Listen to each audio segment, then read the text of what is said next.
In this video, we're going to show you how to work with tools safely, what PPE to wear, and when it's necessary, some safety tips on how to handle tools, and also how to work through a job to get to a safe conclusion and good results. So first of all, I'm going to show you some PPE, which is essential when you're working with power tools, especially the battery drill. It's going to be ejecting debris which could injure your eyes.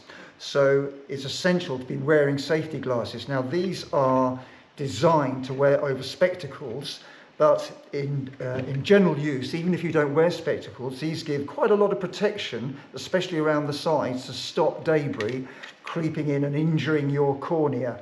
So those will go over spectacles quite comfortably. You've got to make sure that they're clean, and that affects how well they work.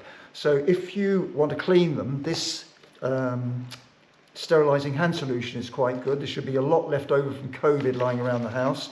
That cleans glasses especially well, but if not, just run them under a hot tap and use soap and water to get those glasses really clean so you can see everything you're doing while you're working.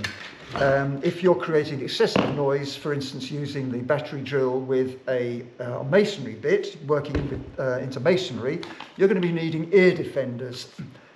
If you're in close proximity to the source of the noise, these are essential. It also reduces the stress while you're working, so you feel more comfortable while you're doing a job. So earplugs, the ones that you pop into your ear, are probably not sufficient, and they aren't sufficient actually for industrial purposes. As I mentioned, using a hammer drill, these are by far a more professional and a better bit of PPE to have in your kit. And as you're working with wood and masonry, maybe, you're going to be needing a dust mask, which is like this. The dust masks which we wore during COVID to prevent the spread of germs aren't sufficient to protect you from the dust and the airborne silica dust from masonry that is produced while you're working. This with a rubber seal around the inside, a vent to allow you to breathe through it, and a flexible metal nose clip is a basic standard for woodworking and carpentry. And there's a proper way of putting these on. You can't just put these on any old way. 3M, who are the producers of most of these disposable face masks, have a very informative video. It's quite in depth. Have a very informative video about how to actually put this on, and I'll just give you a brief demonstration now. There are two rubber straps, one which goes around the top of your head and the other which goes around your neck. So holding the lower strap, the neck strap, you're going to put the cup under your chin and pull the neck strap around the back of your head. Get that one in place first, and it sits around your neck there.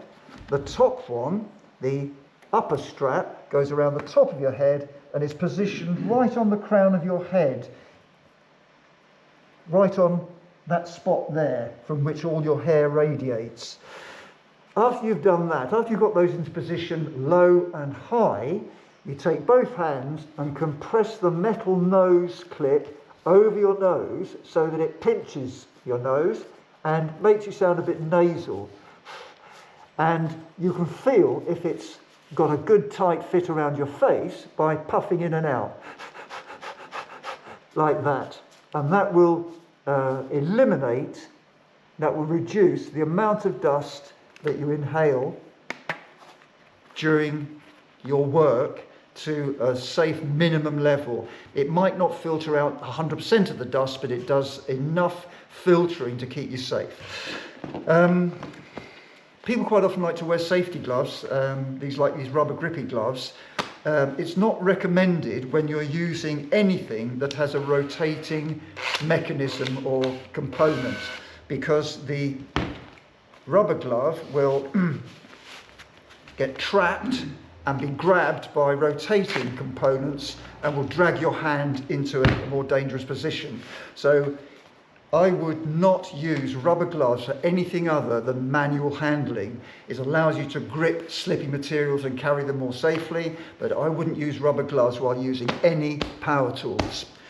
And that's it about PPE. Obviously I'm wearing an apron just to protect my clothes. That's just for keeping the dust off you, so you don't end up covered in dust at the end of the day.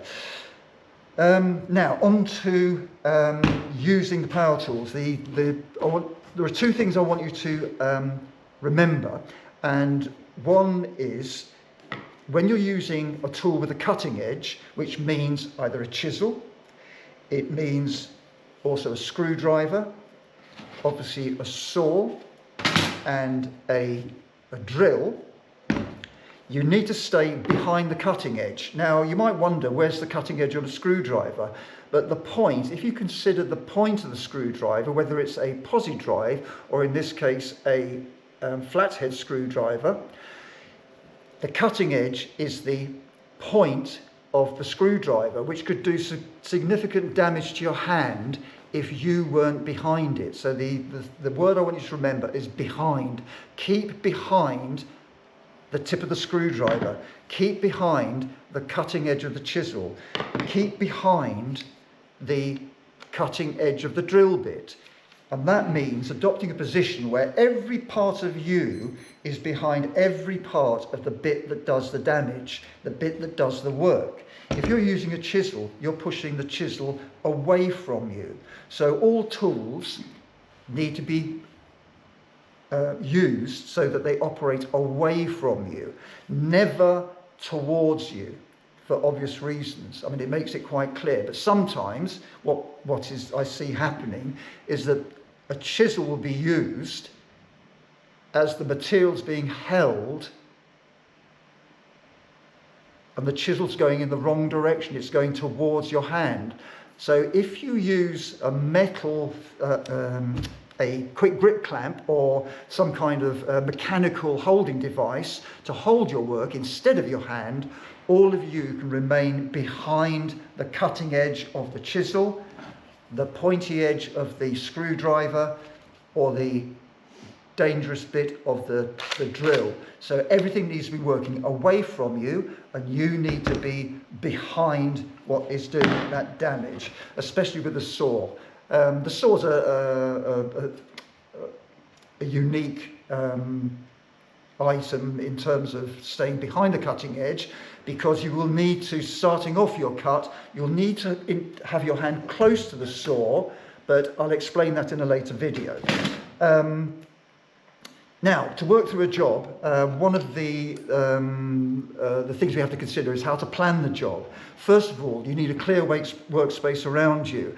If you're working in a confined space, take everything out of it that doesn't need to be there. You need to make sure that you have a clear floor space, that you have enough space around you with things that aren't going to harm you, like leaning materials or anything else that could prevent you from completing your job satisfactorily. You also need to have sufficient light. Try not to work in a dark space. Get your space illuminated so you can actually see what you're doing.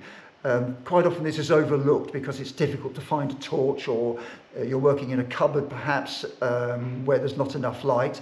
The minute you put some more light into your workspace, you're going to be working a lot easier, and it's going to be less stressful. All the things I'm suggesting, the PPE and the knowledge about how to hold the tools, is going to reduce the stress of the job. You're going to enjoy it more, and you're going to get a better result in the end. The other thing you need to avoid, as well as trip hazards in your workplace, are distractions. If you can establish an environment where you're not going to get distractions or interruptions, it's also going to make your work safer, because once you're distracted or interrupted, you lose the pattern of thought and you lose the train of thought that you established at the beginning of the job. So effectively, what you're having to do there is to start over again.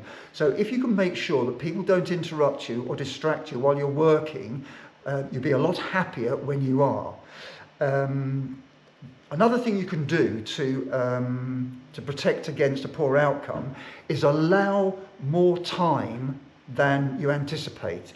So if you think this job's a quick job, it's only going to take me 5 minutes or 10 minutes, allow an hour, right? If you think it's going to take you half a day, allow a whole day or 2 days, because the more stress you put on yourself, the less able you are to perform the job in the time that the job takes.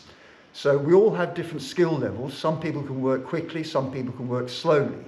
But you need to allow yourself to understand how you work and to allow yourself sufficient time not to panic, not to get stressed about it, and to do it in a relaxed sort of way. And being relaxed will give you the best outcome. You've also got to be aware of tiredness. If at the end of the day you're struggling, and that's probably the time when you're most likely to struggle, is at the end of the day when you've been doing a lot, then you need to be aware of that and save the more technical parts of your job for the following morning or for another time where you're not tired. So be aware of tiredness. And if you come up against a snag, you can sleep on it. A little problem solving at the end of the day is far harder to do than at the beginning of the day. If you sleep on something, you'll find subconsciously your mind has worked out what you need to do, leave it for a following day, and by not rushing, you'll have a much better outcome. So hope you do have good outcomes, and I'll see you in the next video.